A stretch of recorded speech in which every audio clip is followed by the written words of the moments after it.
गेल्या काही दिवसांपासून आम्ही पुण्याच्या शिवाजीनगर ते हिंजवडी मेट्रो प्रकल्पाचे अनेक पैलू तुमच्या समोर आणत आहोत। कुठे पार्किंगची समस्या, कुठे स्टेशनची तयारी, कुठे प्रवाशांच्या सुविधांचे प्रश्न। नक्की मेट्रो कधी सुरू होणार हा एक प्रश्न। यानंतर मेट्रो प्रशासनानं 30 जून पर्यंत मेट्रो उद्घाटनासाठी तयार असेल असं आश्वासनही मिळालं। पाहणी दरम्यान आम्ही स्टेशनची रचना, प्रवाशांसाठी उपलब्ध सुविधा आणि मेट्रोचे तांत्रिक कामकाज जवळून पाहिलं। पण या सगळ्यांपेक्षा एक गोष्ट आमच्या नजरेमध्ये भरली, ती म्हणजे या मेट्रोच्या चालकांच्या सीटवरती बसलेल्या मुली।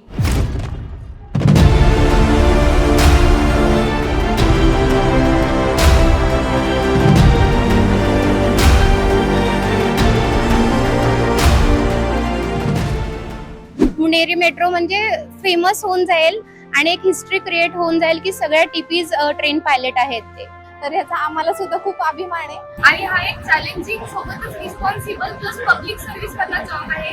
तर पब्लिकसाठी काही करायचं असेल तर फक्त गव्हर्नमेंट नाही, तुम्ही मेट्रोमध्ये सुद्धा जाऊ शकता। माझं गाव छोटंसं असं नागपूरमध्ये एक छोटंसं पेंढरी गाव आहे। तिथनं मी माझी जर्नी स्टार्ट केलेली होती आणि माझ्या गावातून एक शिकून बाहेर पडलेली मुलगी म्हणजे मी आहे। आणि त्याच्यानंतर माझी जर्नी अशी आहे की माझ्या पॅरेंट्सनी मला सपोर्ट केली इथपर्यंत पोहोचायला आणि ही एक असं युनिक होती ही जॉब। मला असं वाटलं काहीतरी वेगळं करावं म्हणून मी इथे आले आणि मला आता खूप छान वाटत आहे, खूप प्राऊड फील होत आहे की मी काहीतरी अचीव्ह केलंय लाईफ मध्ये खूप छान असं। Something different, new field, IT field सगळ्यात जाते ही अशी क्षेत्र आहे की जिथे कोणीतरी येऊन आपला एक ओळख बनवू शकेल। त्याला मी इथे येऊन माझी स्वतःची एक गावात ओळख बनवली। तर मला असं वाटायचं आधीपासूनच की लोको पायलटसाठी वगैरे एकदम वेगळं काहीतरी वाटायचं आणि आमच्या फॅमिलीमध्ये असं कोणीच नाहीये मेट्रो इंडस्ट्रीमध्ये।